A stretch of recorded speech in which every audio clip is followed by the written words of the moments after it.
Hallelujah, हालेलुया, हालेलुया, हालेलुया, हालेलुया, हालेलुया। प्रभु यीशु की स्तुति हो, प्रभु यीशु की स्तुति हो, प्रभु यीशु को धन्यवाद, प्रभु यीशु को धन्यवाद। क्रिस्त में मेरे प्यारे विश्वासियों, सामुएल का पहला ग्रंथ अध्याय 17 पद संख्या 46 इस प्रकार कहता है, ईश्वर आज तुमको मेरे हवाले कर देगा, मैं तुमको पछाड़कर तुम्हारा सिर काट डालूंगा और आज ही आकाश के पक्षियों और जंगल के जानवरों को फिलिस्तियों की लाशें खिलाऊंगा, जिससे सारी दुनिया यह जान जाएगी कि इज़राइल का अपना ईश्वर है, और यहाँ का सारा समुदाय यह जान जाएगा कि प्रभु तलवार या भाले द्वारा नहीं बचाता। हालेलुया, हालेलुया, हालेलुया, हालेलुया, हालेलुया, हालेलुया। ये वचन बोले गए हैं दाऊद के द्वारा। आप जानते हैं, दाऊद जब छोटा था, जब वह अपनी उम्र का भी नहीं था कि वह राजा बन सके, तभी उसका ईश्वर ने अभिषेक किया। और आप जानते हैं विश्वासियों, उसे तुरंत राजा नहीं बना दिया गया, पर प्रभु ने उसके साथ रहकर उसे ट्रेन किया। हालेलुया, हालेलुया, हालेलुया, हालेलुया। और एक बार ऐसा होता है कि दाऊद अपने भाइयों को खाना देने पहुंचता है, और जिस जगह जब वह पहुंचता जहां उसके भाई थे, तो वो क्या देखता है कि वहां पर एक बड़ा दानव, एक बड़ा व्यक्ति जो कि फिलिस्तियों की ओर से लड़ रहा था, इजरायलियों को ललकार रहा था, वह एक तिराई पर, एक पहाड़ पर चढ़कर उन्हें यह चेतावनी दे रहा था कि तुम हमारे कब्जे में या तुम हमारे अंडर में आ जाओ, और हम तुम्हारे अधीन कभी नहीं होंगे, परंतु तुम्हें हमारे अधीन होना पड़ेगा। हालेलुया, हालेलुया, हालेलुया, हालेलुया। विश्वासियों, इन शब्दों पर दो प्रतिक्रियाएं होती हैं। राजा साउल जब उसे ललकारा जाता है तो वह क्या करता है? वह डर जाता है। जबकि जब दाऊद सुनता है तो वह इन शब्दों को, जो मैंने आपको शुरू में बताया, उसे कहता है। उस दानव को वह ललकारते हुए कहता है कि प्रभु ही युद्ध का निर्णय करता है और वह तुम लोगों को हमारे हवाले कर देगा। आमीन, आमीन, आमीन, आमीन। प्यारे विश्वासियों, जब दाऊद ने कहा कि मैं इसको हरा दूंगा, तो उसने क्या सोचा? उसे पूरी तरह से यह विश्वास था कि इज़राइल का परमेश्वर उसके साथ है। आज हमारे साथ क्या होता है? यह दानव कौन है? हमारे जीवन की परेशानियां, हमारे जीवन की दुख तकलीफें, हमारा पास्ट, और हमारे साथ जो ऐसी समस्याएं हैं जिनका कोई निराकरण हमें आज तक नहीं मिलता है। हम सवालों पे सवाल करते जाते परमेश्वर से और हमें उसका कोई जवाब नहीं मिलता। ये सभी उस दानव की तरह हमारे सामने खड़े होकर ललकारता है और कहता है कि तुम्हारा ईश्वर तुम्हारा पक्ष कभी नहीं लेगा, तुम्हारा ईश्वर कभी तुम्हारे साथ नहीं रहेगा, और वह हमें हमारे विश्वास को झुठलाता है। ये होता है शैतान का काम।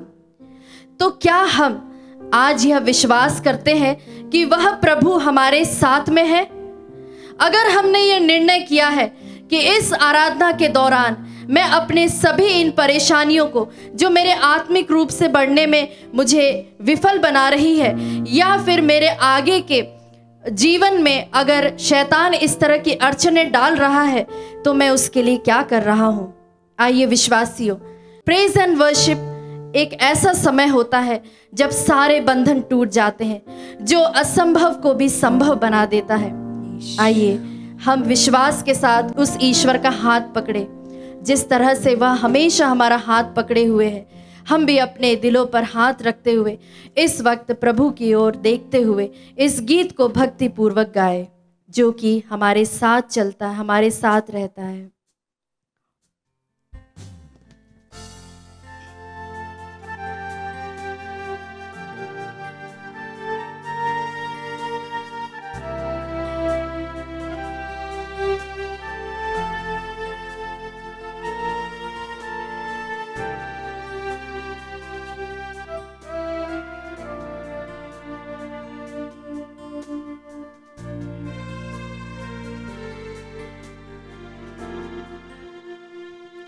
चिंता न कर, वो तेरे साथ है।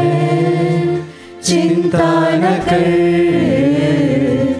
वो तेरे साथ है। हम फिर से इसे गाएं। चिंता न कर, प्रभु की ओर देखते हुए, वो तेरे साथ है। हाँ यीशु। चिंता न कर, वो तेरे साथ है। आंधियां तुझे डरा ना सकेगी, लहरें तुझे डुबा ना सकेगी। फिर से हम इसे गाएं।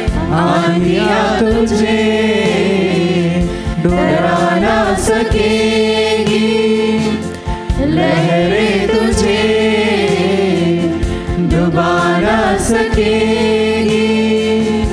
चिंता न कर, हाँ यीशु। वो तेरे साथ है। हाँ प्रभु जी। चिंता न कर, वो तेरे साथ है। प्यारे विश्वासियों, एक बार जब यहोशू लड़ाई हार जाता है, प्रभु के सम्मुख खड़े होकर कहता है कि प्रभु, ये लड़ाई इसलिए नहीं हारा हो क्योंकि हम कमजोर थे।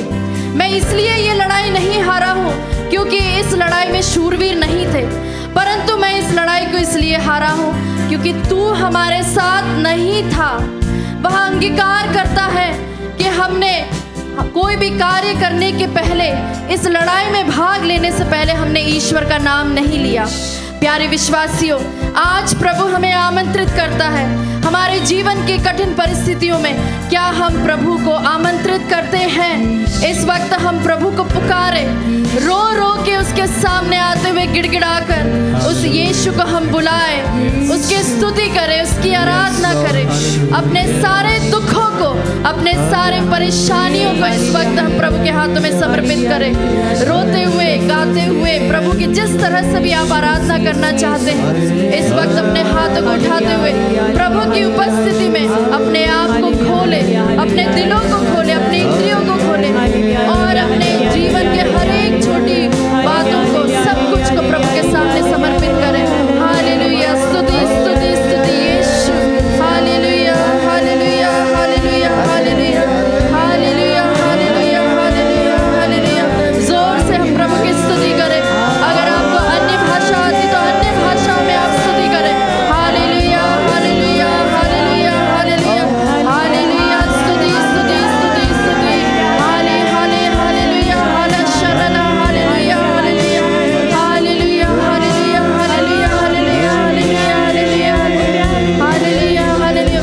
विश्वासियों, जब जीवन की राहों में हमें अपने हालात समझ में ना आए तो हमें यीशु का हाथ पकड़े रहना। यीशु कहता मैं तुम्हारे साथ हूँ। इस पर विश्वास करते हुए हम इसे गाएं।